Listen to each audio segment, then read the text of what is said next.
오늘 말씀 디모데 전서 4장입니다. 4장 1절부터 함께 은혜를 나누겠습니다. 그러나 성령이 밝히 말씀하시기를 후일에 어떤 사람들이 믿음에서 떠나 미혹하는 영과 귀신의 가르침을 따르리라 하셨으니 성령께서 밝히 말씀하셨다.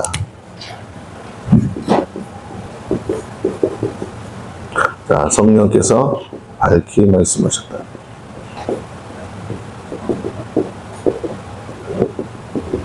자, 성령께서 밝히 말씀하시는데 무엇을 말씀하시느냐가 중요하겠죠.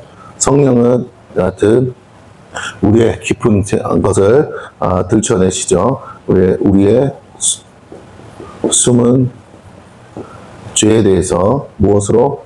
양심으로 말씀하십니다. 자, 또 하나는 하나님의 깊은 뜻, 하나님의 깊은 뜻을 말씀해 주시죠. 무엇으로? 말씀을 깨닫게 하심으로. 또 하나는 장래일에 대해서 말씀하십니다. 성령의 감동, 감화를 통해서 성령의 감동과 감화를 통해서 우리의 장래일에 대해서 구체적으로 말씀해 주셔요. 우리가 성령님과 교통하고 교제할 때 성령의 밝히 말씀하시는 이 음성을 들어야 될 것이에요. 특별히 우리의 양심을 통해서 우리의 죄를 지적하실 때, 말씀을 통해서 하나님의 깊은 뜻을 깨닫게 하실 때, 또 순간순간마다 우리에게 장래일을 알려주실 때, 이것은 무엇을 해야 될까요? 당연히 회개하라는 거겠죠. 하나님의 말씀을 믿고 순종해야겠죠. 깊은 뜻을 깨달으면. 장래일은 뭐 하라는 겁니까? 준비하라라는 거겠죠. 이 우리가 세 가지 회개, 순종, 준비를 잘 할 때 우리 삶에 주님과 동행할 수 있는 축복이 주어집니다. 특별히 장래일을 통해서 우리가 준비되면 하나님과 성령님과 동역할 수 있는 놀라운 은혜를 입을 수 있습니다. 준비되어 있으니까. 재정이든지 아니면 어떤 부분에서든지 준비될 수 있어요. 장래일이라는 게 매달 며칠 언제 무슨 일이 일어난다 그런 식으로만 생각하지 마시고 여기다가 벚꽃을 맞추세요. 준비하는 거예요. 뭘 준비해야 되는지를 알려주면 그게 장래일 아니겠어요? 때로는 우리의 마음에 소원을 두고 일하신다고 했습니다. 내가 뭐가 돼야지. 이것도 준비잖아. 그 장래일이잖아. 내 마음에 하나님이 소원을 두고 일하신다는 거죠. 또 그때마다 하나님이 우리에게 말씀을 통해서 순종을 원하실 때가 있습니다. 이것은 이거랑 회개는 죄를 끊어내는 거라면 순종은 무엇입니까? 하나님의 약속이잖아요. 약속. 그 약속을 따라 걸어가는 그 삶이죠. 그러나 방해가 있습니다. 방해도 있고 장애물도 있고 때로는 믿음으로 가야 될 어떤 부분들이 있어요. 도저히 사방이 우겨싸여서 앞이 보이지 않을 때도 우리는 하나님의 말씀을 쫓아서 가야 해요. 아브라함이 어떻게 갔다고요? 갈 바를 알지 못하는 가운데 갔다. 성령께서 우리에게 이렇게 말씀하실 때 우리는 갈 바를 알지 못할지라도 믿음으로 가야 돼요. 그래서 반드시 믿음이 요구되겠죠. 믿음이 요구된다라는 것입니다. 그래서 양심을 통해 회개해서 어떻게 합니까? 우리 순결해야겠죠. 우리가 순결한 상태를 이걸 다른 말로 하면 거룩이죠. 구별되는 거니까 거룩해지는 것이겠죠. 자, 그래서 준비돼서 무엇해요? 우리가 사역할 수가 있습니다. 자, 그러면 여기서 이제 한번 보면 내용이 뭐냐? 어떤 사람들이 등장합니다. 어떤 사람들이. 근데 언제? 후일에. 그러면 이 후일에는 바울에게 말씀하신 그 이후의 모든 시간이잖아요.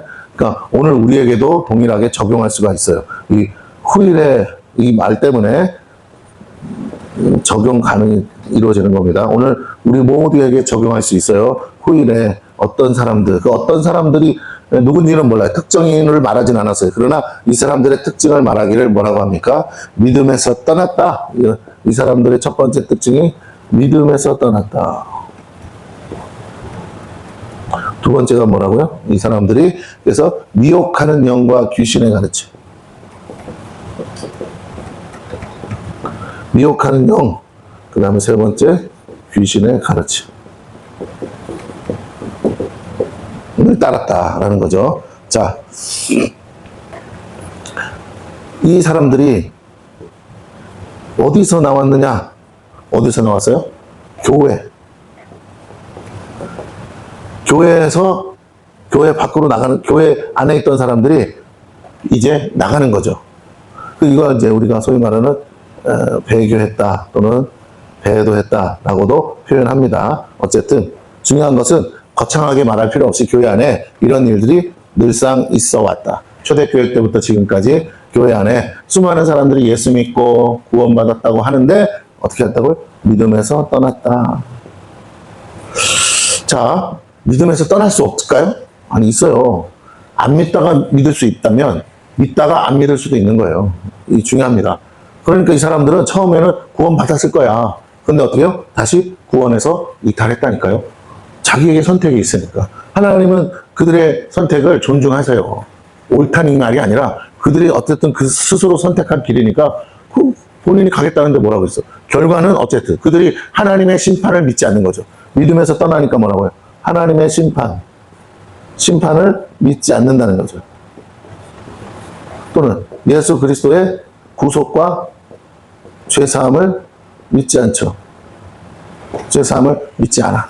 예? 성령의 인침과 거듭남도 믿지 않아. 예. 그러니까 어떻게 합니까? 믿음에서 떠나죠. 하나님을 뭐하지 않기 때문에 하나님을 뭐하지 않아요? 경외하지 않아요. 하나님이 두렵지 않은데 예? 어떻게 믿음에서 있겠어요? 믿음에서 떠날 수가. 믿음에서 떠났다는 말은 뭐예요? 교회 공동체를 떠남 또는 다른 말로 세상으로 돌아간. 세상으로 돌아간 거죠. 그 뭘 보고? 여기 미혹이라고 돼 있잖아요. 예? 결국은 뭐라고요? 정욕을 따라 갔다는 거죠. 정욕을 따라. 그 미혹하는 영이 역사한다는 거예요. 이건 뭐예요? 사단이죠, 사단, 마귀, 악한 영. 미혹하는데 주로 어떤 영? 귀신의 가르침이라고 그랬어요. 자, 미혹하는 영이 있어요. 이 미혹하는 영들은 자꾸만 성도들의 무엇을 뺏는다? 믿음을 뺏으려고 우는 사자와 같이 두루 삼킬 자를 찾고 있다. 그러면 이들이 무엇 하느냐? 하나님의 말씀 또는 언약, 약속을 자꾸 의심하게 합니다. 의심. 처음부터 뭐 잘못한 트럭 이렇게 하는 게 아니라 의심하게 하죠. 그리고는 다른 교훈을 따르게 한다 그랬죠. 다른 교훈. 예. 근데 오늘 본문에도 보면 뭐라고요? 신하와 족보가 있어요. 끊임없이 신하와 족보에 청렴하는 사람들이 있어요. 이 사람들이 계속 교회 안에서 남아서 성도들을 미혹합니다. 마귀가 역사해서 마귀의 자식이 되고, 그래서 교회 안에 있지만 이미 믿음에서 떠나 있고, 그래서 자꾸만 성도들을 이간질해서 귀신의 가르침을 가르치고 있다는 거죠. 그래서 영이 하는 일이에요. 귀신이 하는 일. 예. 자, 성령께서 일하신다면 분명히 그 부분을 말씀하시고 회개케 할 텐데, 이들은 성령의 역사를 거부해요. 그리고 회개할 마음이 없어. 양심이 오늘 본문에서 양심이 뭐예요? 화인 맞았다. 왜 화인 맞았냐라는 거예요. 거짓을 진리로 믿기에. 거짓을 진리로 믿기 때문에 뭐 한다고요? 그들은 회개할 마음이 없어요. 회개하지 않는다. 성령께서는 회개를 자꾸 요청하시는데 회개하지 않아. 귀신이 와서 역사하고 있어요. 오히려 거꾸로 말해. 이 사람들은 거꾸로. 저 사람들이 마귀에게, 그러니까 잘 웃기죠? 마귀에게 사로잡힌 사람이요, 마귀 타령을 많이 해요. 마귀에게 사로잡힌 사람이요, 사람들 중에서 저건 마귀의 역사한 거다, 뭐 귀신이 역사했다, 이런 거 많이 해요. 이단도 가보면요, 자기들을 적대하는 사람들을 다 마귀, 사탄의 종들이라고 그러고 막 해요. 웃기잖아. 우리가 볼 때 쥐들이 마귀들의 종인데 오히려 우리한테 얘기해요. 이슬람 종교에 가면 그 사람들 마귀 좋아할까요? 아니요. 세상 어느 누구도 마귀를 좋아하는 사람 없어. 단 그 마귀라고 지칭하는 부류가 누구냐는 거죠. 그런데 그들은 하나님을 싫어하고 예수 그리스도를 부인하고 성령의 역사를 부정해요. 그러다 보니까 거꾸로 자기들은 옳고 자기들은 의로운데 그 반대 세력들은 자기들을 향해서 마귀의 자식들이라고 하는 사람들을 마귀라고 하는 거죠. 서로가 서로를 마귀의 자식들이라고 그러고 자기들은 하나님의 자녀들이라고 하는 거죠. 근데 여기 이제 오늘 본문에서 나오듯이 바울이 말하는 사람들은 대놓고 믿음에서 떠나서 미혹하는 용에 사로잡히고 귀신의 가르침을 따릅니다. 그러니까 내용이 없는 게 아니에요. 귀신의 가르침이 있다는 거예요. 그 귀신의 가르침을 따르고 있어요. 그리고 그것이 뭐예요? 귀신의 가르침이 자꾸 어떻게 됩니까? 전파되고 전수되죠. 네. 그래서 자꾸 번진다는 거예요. 근데 이들이 이 귀신의 가르침, 쉽게 말해서 이단들이 교묘히 들어와서 이단의 가르침을 가리키는데, 성경 공부하자 하면서, 그럴 때 분별해야 돼. 우리가 주의해야 되는데, 그렇지 않으면 그 교육을 받는 동안, 성경 공부를 한다는 동안, 이 사람들 안에 있던 이 악한 영이요, 그들에게도 임해요. 전이 된다고, 전이. 그래서 어떻게 된다고요? 그들도 귀신에게 사로잡혀요. 그 악한 영들에게 사로잡혀. 그러면 어떤 일이 생기느냐? 하나님의 말씀에 대해서 귀가 닫히고, 아까 의심한다 그랬잖아요, 의심. 자꾸 목회자가 가르치는 건 다 의심스러워. 그리고는 뭐라고 그러냐? 여기에 귀가 열리죠. 그러니까 갑자기 어떻게 해요? 그거를 맞는 것 같고, 기존에 가르쳤던 것들은 다 틀린 것처럼 들리기 시작해요. 갈수록 이 모임을 깊이 하면 할수록 뭐 한다고요? 믿음에서 떠난다는 건 교회 공동체로부터 자꾸 떠나는 거야. 그리고 자기가 세상으로 날아가는 거 몰라. 오늘도 보니까 그 신천지 이만희 교주가 구속됐는데, 그 신천지에서는요, 세상 뉴스도 보지 마라. 세상 것도 아무것도 하지 마라. 인터넷도 하지 말고 아무것도 하지 마라. 오직 우리가 가르치는 것만 믿어라. 이게 문제라니까요. 이런 식으로 신앙생활을 가르치면 2단 아니라 3단, 4단, 5단이 와도 다 넘어지게 돼 있어요. 끊임없이 제가 강조하잖아. 한 손에 복음을 들었으면 한 손에는 신문을 들어야 된다. 우리는 현실을 벗어나서 신앙생활하는 게 아니다. 비록 우리가 가야 될 곳은 천국이고 천국의 소망을 가지고 살지만 우리의 영은 저 하늘나라에 이미 하나님 보좌 앞에 있지만 우리의 육은 이 땅을 밟고 살고 있기 때문에 우리의 현실을 벗어날 수가 없고 이 현실 가운데 묶여있는 영혼들, 다시 말해서 이 현실의 한계 속에 저주 아래 묶여있는 영혼들을 구원하기 위한 것이 우리의 역할이기 때문에 우리는 부득불 어떻게 해야 되냐. 땅을 밟고 그들이 함께 살고 있는 그 현실의 한가운데 있어야 된다. 그리고 거기서 현실적인 대안을 줘야 되고 그리고 그들이 묶여있는 그 마음이 사로잡혀 있는 것들을 복음의 능력으로 끌어내야 된다. 하나님이 우리와 함께 하십니다가 복음의 능력이에요. 하나님이 우리와 함께 하신다. 하나님이 우리를 사랑하신다. 하나님을 찾는 자들에게 하나님은 구원의 길을 여신다. 은혜를 베풀기를 좋아하신다. 하나님을 찾고 찾아라. 만나 주신다. 그 하나님을 부르짖어라. 도와주신다. 주의 이름을 부르는 자는 구원을 얻으리라. 어떤 죄가 있을지라도 뭐라고요? 죄사함을 받을 수 있다. 네가 뭐하면? 깨닫고 회개하면. 그런데 이 사람들은요. 오히려 그렇지 않다는 거죠. 그래서 교묘하게 틀어요. 어떻게? 구원의 교리를 다 틀린 게 아니라 여기까지는 다 맞는데 요거는 아니야 하면서 이상한 논리를 가지고 와서 이단들이 주로 쓰는 시대 구원론을 가지고 온다든지 또는 아니면 뭐죠? 구원파 같은 구원론을 가지고 온다든지 수없이 많은 여호와의 증인 같은 그런 뭐 왕국회관 하면서 이 땅의 유토피아 낙원을 꿈꾸면서 그렇게 영생불사를 가리키는 것처럼 우리 예수 믿으면 죽지 않는다 이런 이상한 교리를 가리킨다든지 그래가지고 사람들을 미혹하고 사람들을 넘어뜨리고 사람들로 하여금 자꾸만 헛된 것을 믿고 따르게 만들어서 기존의 교회 공동체로부터 믿음의 공동체로부터 이탈하게 만든다는 거죠. 결국 하나님을 떠나게 하나님의 약속에서 벗어나게 하는 거죠. 그들만의 세상을 만드는데 그것은 다 거짓인 것이죠. 자, 그래서 성령께서 뭐라고 하셨느냐? 갈수록 마지막 때가 가까이 올수록 이러한 믿음에서 떠나고 미혹하는 영에 의해서 귀신의 자, 그러면 순서는 어떻게 되냐? 그들이 무엇부터 받아요? 귀신의 가르침을 들어. 그러다 보니까 미혹하는 영이 이미 미혹하는 영이 누군가를 통해서 역사했죠. 그 미혹하는 영이 그 귀신의 가르침을 가르치는 사람과 함께 듣는 사람들을 미혹하기 시작해서 결국 믿음에서 떠나게 한다라는 거예요. 그러면 그 귀신의 가르침을 가지고 온 사람은 누구냐라는 거죠. 그 사람은 애시당초 교회 공동체의 일원이 아니에요. 외부에서 교명이 속여서 들어온 사람들이에요.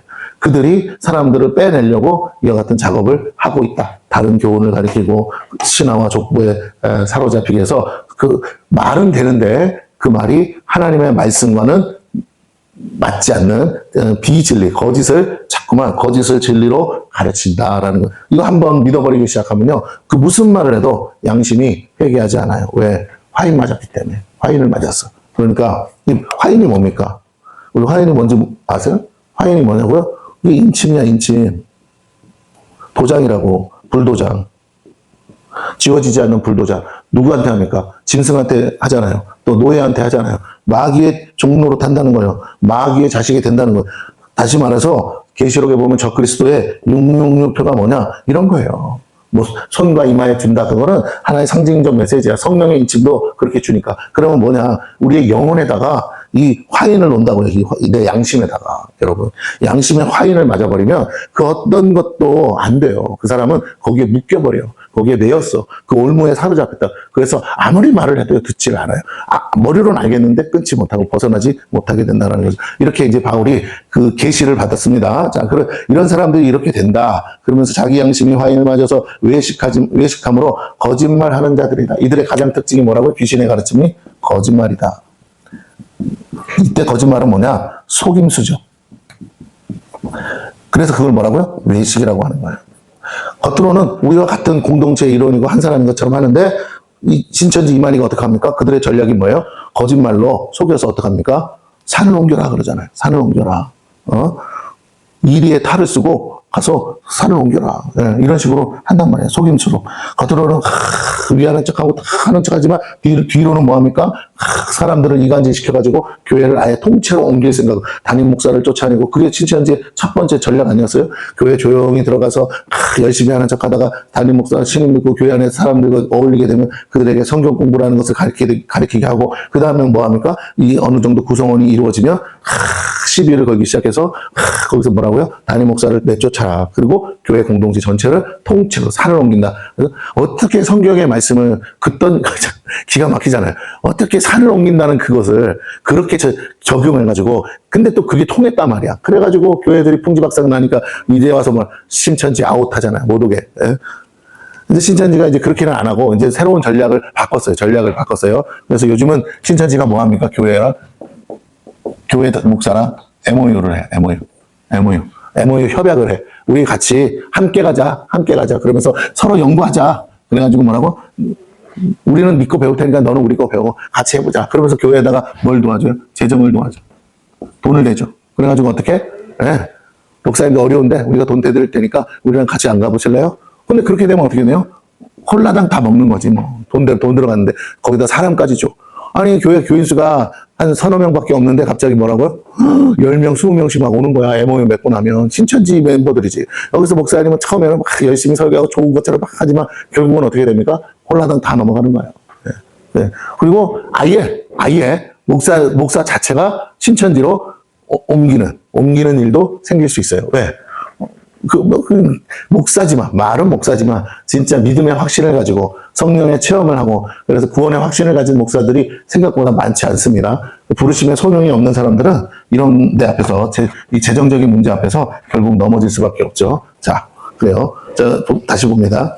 근데 그 당시에, 바울 당시에는 어떤 가르침이 있었다고요? 혼인을 금하고 어떤 음식물은 먹지 말라고 할 터이나, 그럽니다. 자, 뭘 금하고? 혼인을 금한다, 혼인.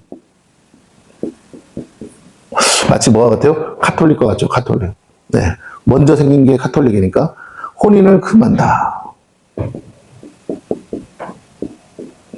이거 성경적으로 여러분 잘 들으셔야 돼요. 혼인을 금한다. 가정을 주시고 생육하고 번성 충만하라고 하신 하나님의 말씀에 완전히 반대되는 거죠. 상충하는. 결혼을 못하는 사람은 못할 수 있어요. 그러나 혼인 자체를 금하는 것은 안 돼요. 이거는 하나님의 창조 질서와 위배되는 거죠. 전면적으로 위배되는 거예요. 창조 질서, 혼인을 금할 어떤 이유로 혼인을 금해서는 안 된다는 거예요. 왜? 하나님이 주신 뭐라고요? 축복의 통로예요. 가정은. 하나님의 복을 받기 위해서라도 반드시 필요한 거예요. 근데 그걸 안 한다? 못 한다? 여기 혼인을 금하면 뭐가 안 생겨요? 자녀가 안 생기죠. 네. 가정이 존재하지 않죠. 자, 이렇게 되면 이게 인류 말살이야, 인류 말살 정책. 마귀는 이렇게 한다고요. 거룩해 보이는 것 같고 깨끗해 이게 뭐라고요? 금욕주의란 말이야. 금욕주의. 그런데 겉은 경건한 것처럼 보여. 신부님이 자매들을 이상하게 안 보고 가족처럼 보면서 자기는 거룩하게 그냥 예수님처럼 나는 그냥 혼자 살겠다. 바울도 그런 말을 했어요. 근데 바울이 오늘 뭐라고 합니까? 디모데에게. 혼인을 금하는 사람들이 등장한다. 그거를 교리적으로 만든다는 거예요. 각자의 선택은 있을 수 있어요. 그거 가지고 뭐라 하진 않아. 그런데 아예 결혼하면 안 된다는 식으로 말하는 거. 그건 잘못됐다고 가리키는 거. 이제 그 영지주의에서 나올 수 있어요. 육은 악하고 영만 선하다. 그러므로 결혼에 얽매이지 말고 결혼에 묶이지 말아라. 근데 잘 들으셔야 돼요. 혼인을 금했다 그래서 뭐까지 금한 거냐? 성관계까지 금한 것은 아니다라는 거야. 그러니까 이들은 결혼이라는 제도를 깨트렸어. 하지만 그 뒤로는 거짓이니까 외식한다고 했으니까 뒤로는 뭐라고요? 성관계를 문란한 성관계를 한다는 거예요. 성관계는 오케이. 그러나 혼인은 안 돼. 그러니까 어떻게 타락하고 부패하게 돼, 음란하게 될 수밖에 없겠죠. 사람인데 왜 결혼하라고 그랬습니까? 그 속에 있는 젊은 사람 안에 있는 그 충만한 정욕을 이기지 못하니까 어떡하라고? 합법적으로 결혼해서 그 문제를 해결해라. 그리고 더 나아가서 가정을 이루고 자녀들을 낳고 하나님이 원하시는 가정을 만들어라. 하나님이 다스리는 가정을 만들어라는 건데 그걸 전면적으로 부인하잖아요. 그리고 또 좀 더 금욕적으로 뭐라고 합니까? 음식물을 먹지 마라. 그래서 음식에 대해서 얘기하는데 이거 어떻게 구약의 율법처럼 뭐라고요? 부정한 음식. 이거 먹으면 안 된다. 부정한 음식 가까이 하면 안 된다. 그래서 막 해서 결국 뭘로 갑니까? 율법주의로 가는 거죠. 먹지 말아야 될 거 먹으면 지옥 간다. 이렇게 가리키는 거죠. 네.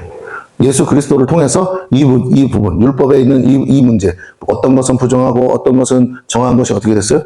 다 폐해졌다니까요. 이제는 그런 음식 문제로 우리가 고민할 필요가 없어요. 이거랑 똑같아. 노아 홍수 전에는 식물만 먹었어요. 그러다 노아 홍수 이후에는 하나님 뭐예요? 너 저 짐승들도 잡아먹어라 그러셨거든. 그러면 하나님이 허락하신 거라고. 그 전에는 그럴 필요가 없었어.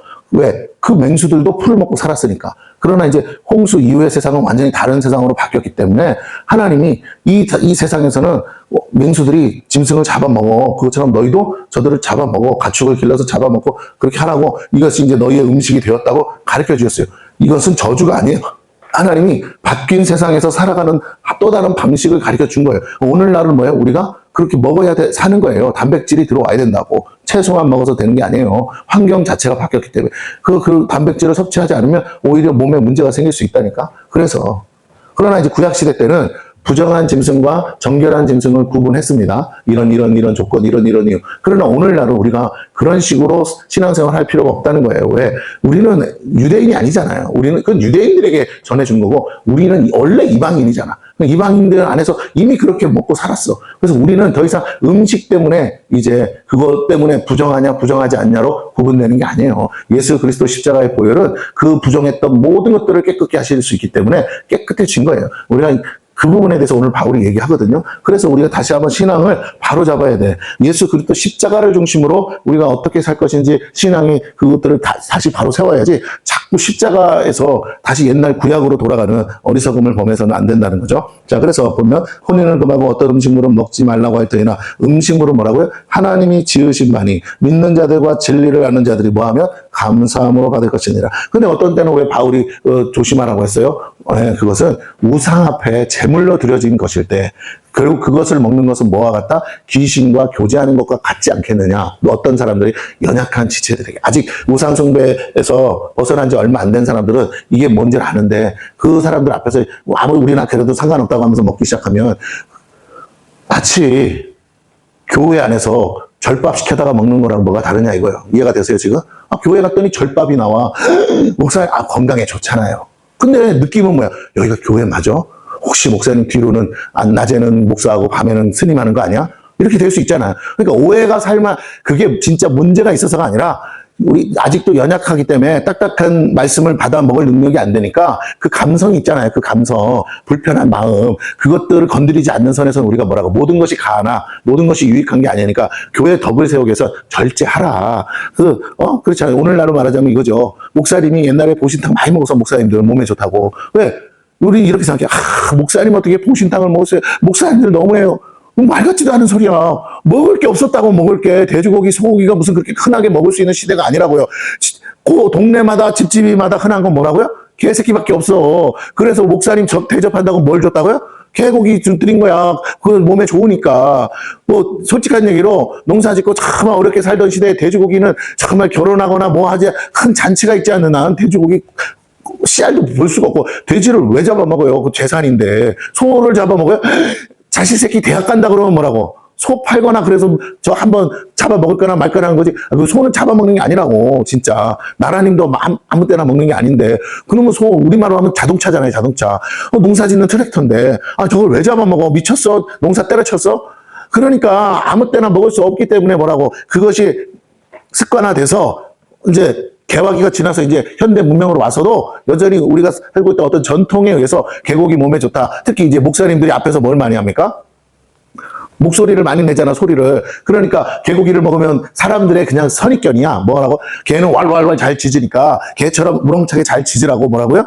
개고기 드시죠 하면서 먹겠다는 거예요. 실제로 그걸 먹어서 목소리가 트인다 이 말이 아니고, 그냥 그런 의미에서 좋은 뜻에서 개고기도 대접하고 목사님에게 보양식으로 다른 더 좋은 게 없으니까, 돈도 없고 뭐 그래서 인삼을 갖다 드리겠어요, 뭐 하겠어요. 그러니까 그렇게 대용할 수 있는 뭔가 마땅하게 닭을 잡아먹는 것도 한계가 있다니까요. 그러니까 이렇게 집에서 기르던 것 중에 그래도 마음 잡고 한번 탁 목사님하고 대접할 수 있는 거, 그것도 아무 때나 매일 먹는 게 아니죠. 1년에 그 복날이라고 해서 한번 그럴 때 보양하는 날에 씨암탉도 잡아주고 개도 한 마리 잡아주고 그렇게 하면서 했던 문화인데, 그게 이제 뭐 개를 뭐 이렇게 애완견처럼 반려견처럼 하고 다 보니까 문화적으로 안 맞으니까 안 먹는다고 크게 문제될 건 없죠. 좋은 게 천지백갈인데. 그러니까 우리가 생각해야 돼. 그런다고 해서 지탄하거나 비난하거나 그렇게 따지면 저 중국 가봐요. 말도 안 되는 거 먹어. 정말 상상도 못할 거를 막 주워 먹고, 그 사람들 그 중국에 가면요 튀겨 먹어. 막 동남아시아도 가보면 막 지네도 튀겨 먹고 바퀴벌레도 튀겨 먹어요. 바퀴벌레도 손바닥만 해. 그런 거 먹는 사람들 다 그 비난할 거 야만족이다, 미개하다, 그렇게 말하면 안 돼. 그 문화에서는 그거 밖에는 그들의 그 영양분, 단백질을 보충할 만한 게 없기 때문에, 또 근데 생각외로 그게 흔해, 많아, 그리고 커. 우리가 생각하는 그런 바퀴벌레가 아니라고요. 그러다 보니까 그걸 뭐라고요? 양식으로 먹을 수가 있는 거예요. 메뚜기도 손바닥만 하고. 그러니까 잘 자라고 흔하고 많으니까 어떻게? 그럼 잡아 먹어야지. 그러니까 먹었더니 몸에 좋아. 그러니까 계속 그걸 이제 일종의 양식으로 잡아 먹는 건데, 별미로도 먹고.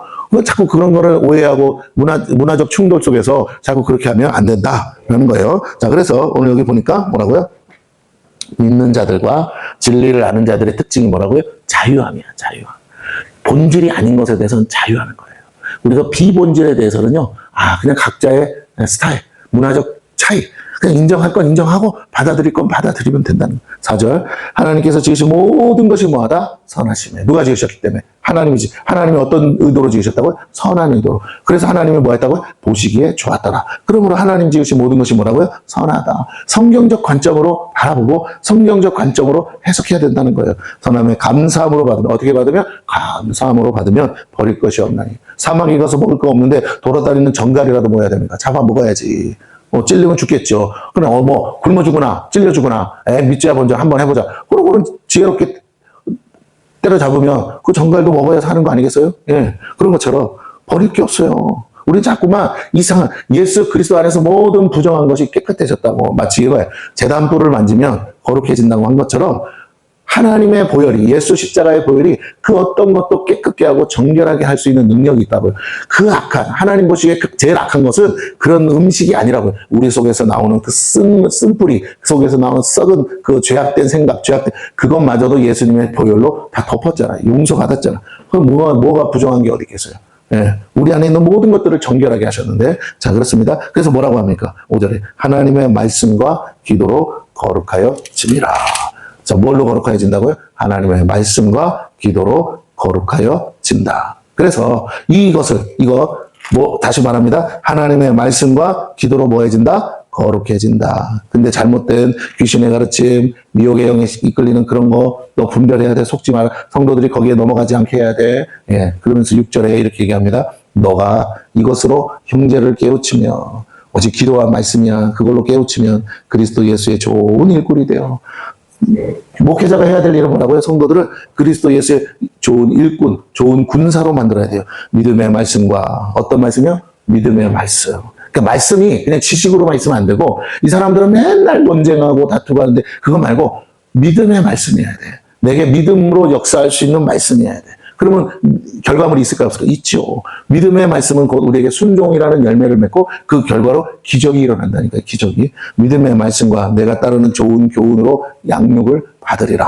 그래서 이미 바울은 디모데에게 다 전수해 줬어요. 디모데도 다 알고 있어요. 근데 디모데가 해야 될 일은 뭐라고요? 부지런히 그들을 가르쳐야 된다. 양육하고 가르쳐야 된다. 무엇으로? 기도와 말씀으로 가르쳐야 된다. 자, 7절 봅니다. 망령되고 허탄한 신화를 버리고, 신화와 족보죠. 그리고 경건에 이르도록 내 자신을 뭐 하라는 거예요? 솔선수범. 너부터 먼저 솔선해서 보여라. 경건에 이르도록 이라고 되어 있어요. 경건에 이르도록. 이건 뭐냐면 경건이는 어떤 경건의 레벨이 있어서 그게 아니라 이건 쉽게 말하면 그리스도의 장성한 분량까지 자라가라 이런 뜻이거든요. 네 안에서 너는 죽고 너 육신의 나 옛사람인 나는 죽고 디모데야 너는 죽어야 돼. 너 안에서 뭐가 나와야 돼? 예수가 나와야 돼.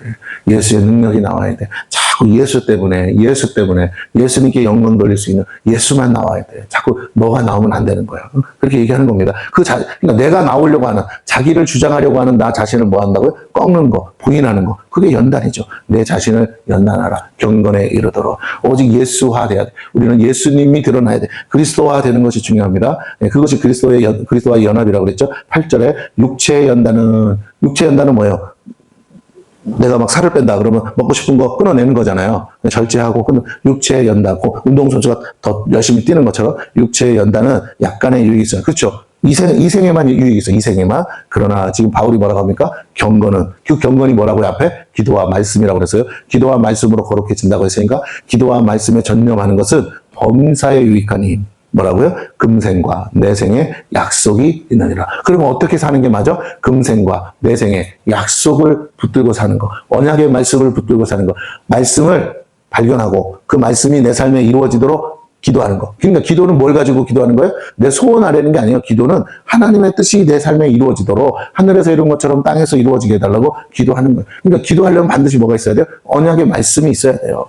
하나님의 언약이 오늘 내 삶 가운데 이루어지게 해달라고 구하는 것이 기도예요. 자, 그래서 다시 보면 미쁘다 이 말이여 모든 사람이 받을 만하다 하도다. 그러면서 이를 위하여 우리가 수고하고 힘쓰는 것은 뭐 하려고? 경건에 이르도록 자신을 연단하는 것은 우리 소망을 살아계신 하나님께 두미니. 이게 뭐죠? 천국 소망이죠. 그 모든 사람 특히 믿는 자들의 그 주시라. 지금은 힘들어. 지금은 이 땅에 사는 게 참 온통 세상은 마귀의 소굴이고 세상에 임금된 마귀가 우리를 다 넘어뜨리고 귀신의 가르침이 가득한데 너희들 조심히 그거 다 끊어버리고 어떻게 하냐? 오직 하늘에 소망 두고 천국가의 소망으로 이 땅 가운데서 살자. 땅에는 더 이상 소망이 없다. 하나님이 멸하기로 작정된 세상이다라는 거죠. 그래서 11절 너는 이것들을 명하고 가르치라. 강단에서 뭐 하는 거예요? 선포하고 또 내려가서 뭐요? 붙들고 가르쳐라. 12절 누구든지 내 연소함을 없이 여기지 못하게. 어린아이예요. 그러다 보니까 네가 알면 뭘 알아? 그럴 수 있어요. 그런데 무엇으로 본을 보여야 됩니까? 오직 말과 행실과 사랑과 믿음과 정절에 있어서 믿는 자에게 본이 되라.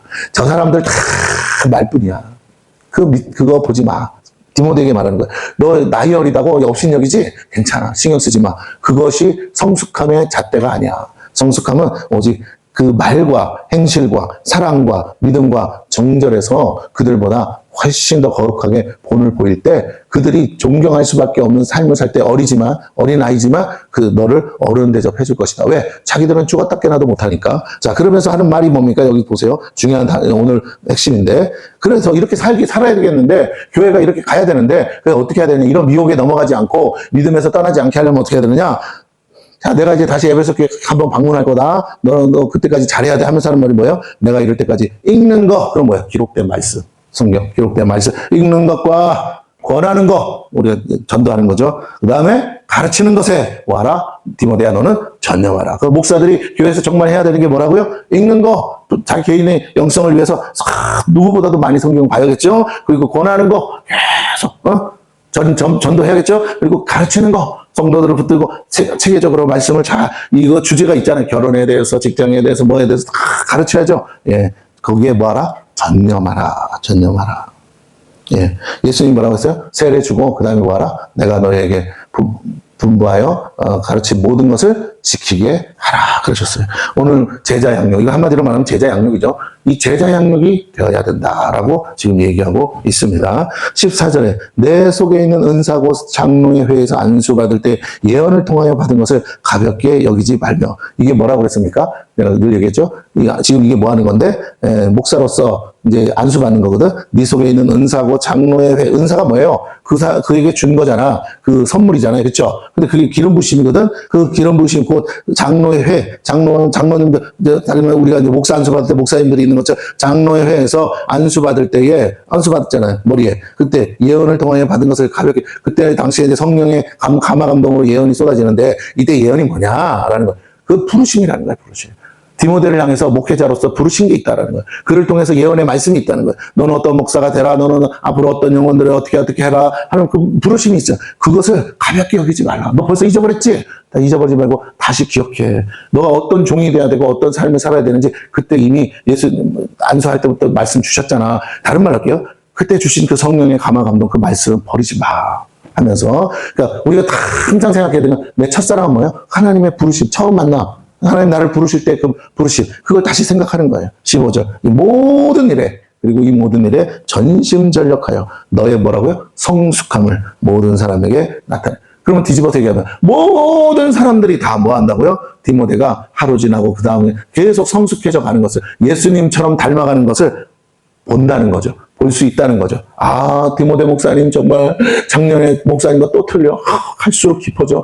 갈수록 영적으로나 뭐 어떤 면에서나 너무 존경할 만하고, 우리는 어떻게, 근데 우리도 수없이 많은 주의 종들을 보잖아요. 많은 교회 목사님들 보면 성공하고 크게 목회 잘 하시는 분들을 보면 다 허물도 있고 실수도 있지만, 어쨌든 한 가지 분명한 것은 그분들이 시간이 지날수록 그 교회가 처음 개척 때부터 성공적으로 크게 목회할 때 보면 그 과정 속에서 끊임없이 공부하고 끊임없이 연구하고 끊임없이 자기 개발하면서 그 감투에 그 옷에 맞는 삶으로 바뀌어가고 발전해 가는 것을 볼 수 있어요. 물론 다 그런 건 아니에요. 그러나 어쨌든 자기 자신을 연단하는 일에 무지무지 애쓰는 걸 제가 봤어요. 정말 하루를 24시간을 쪼개 쓰시면서 한 시간 아까워서 가만히 있지를 않아요. 그냥 뭐 기도도 남들보다 더 뜨겁게 하시고 말씀도 더 많이 보시고, 그 바쁜 중에도 책도 보고 책도 쓰고 또 공부도 하고 대학교 박사학위 받고, 예.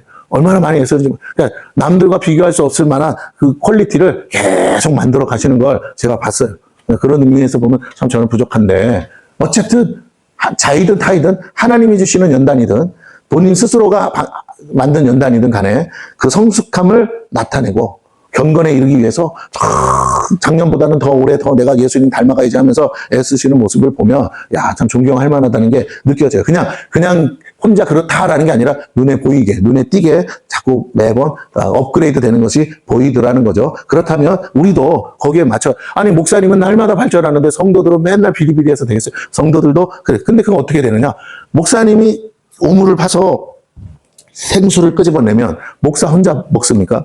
끄집어내서 양들에게 주려고 고생한 거니까 그 수고한 말씀들이, 그 엑기스 같은 생수 같은 말씀들이 성도들에게 먹여주잖아요. 그 다른 말로 하면 신령한 젖이 막 하니까 이 젖의 영양분이 너무 좋아. 다른 교회 목사님들은 젖도 찔끔찔끔 나오다 말다 마른 젖으로 막 해가지고 동양젖을 먹이고 막 이런 판에 뭐라고요? 성도들이 목사님으로부터 은혜 받을 만한 말씀이 안 나오니까, 은혜가 없으니까 어떻게 해요? 유튜브를 통해서 다른 데서 막 동양젖을 먹는 거야. 나 다른 목사님의 영성을 보고 배우고. 그러니까 교회에서 안 맞죠. 그런 색깔이 틀리니까. 그런데 어쨌든 그렇게라도 살고 싶은 거죠. 배고프니까. 근데 날마다 새로운 생수를 끄집해서 성도들에게 막 먹이는 목사님들. 예배 드릴 때마다, 말씀 들을 때마다 정말 너무너무 은혜가 되고 주옥 같은 말, 와, 저런 깊은 뜻이 있었구나. 저런 똑같은 말씀인데도 작년에 전했던 말씀과 올해 전했던 말씀의 깊이와 내용이 또 틀리고, 깨닫지 못했던 것들이 막 깨달아지면서 성도들이 막 소위 말하면 영육 간의 지적인 충만함부터 배부름이 막 충만한 거죠. 그러다 보니까 뭐라고요? 날로 말씀이 흥황해져서 성도들이 전도하기 싫어도요, 자기가 듣고 은혜 받았으니까 너무 좋으니까 전하지 않을 수가 없는 거예요. 깨달은 말씀이니까. 그러다 보면 성도들의 삶도 변해가고, 젖을 잘 빠른 아이들 어때요? 건강이잖아요. 얼굴에 막 윤택이 이르고 애들이 쑥쑥쑥 자라듯이, 그렇게 목사님들이 기도와 말씀에 전무해서 나오는 교회 성도들은 달라요. 때깔이 달라요. 처음에 모르지만 시간이 지날수록 삶이 바뀌어져 가고 그들의 삶이 풀어지고 하나님의 말씀대로 믿음대로 사니까 믿음의 역사들이 나타나면서 성령의 역사가 나타나니까 잘 되지 말래야 잘 될 수밖에 없겠죠. 그런데 마귀는 그 틈바구니 속에서 뭐 한다고요? 끊임없이 어떤 사람들이 후일에 나타나서 교회 안에 들어와요. 그건 밖에서 오는 거야. 근데 그들의 미혹하는 영에 의해서 귀신의 가르침에 따라 미혹되어서 믿음에서 떠나는 사람도 혹 있더라. 주의해라. 조심해라. 은혜가 많은 곳에 이런 사단도 역사하기 때문에 우리는 늘 깨어서 근신하고 있지 않으면 어느 순간에 다 빼앗기고 잃어버릴 수 있다는 걸 우리가 잘 기억하시고 이 마지막 때가 가까울수록 사단은 더욱더 우는 사자처럼 삼킬자를 찾고 있다는 것을 우리가 잘 알아야겠습니다.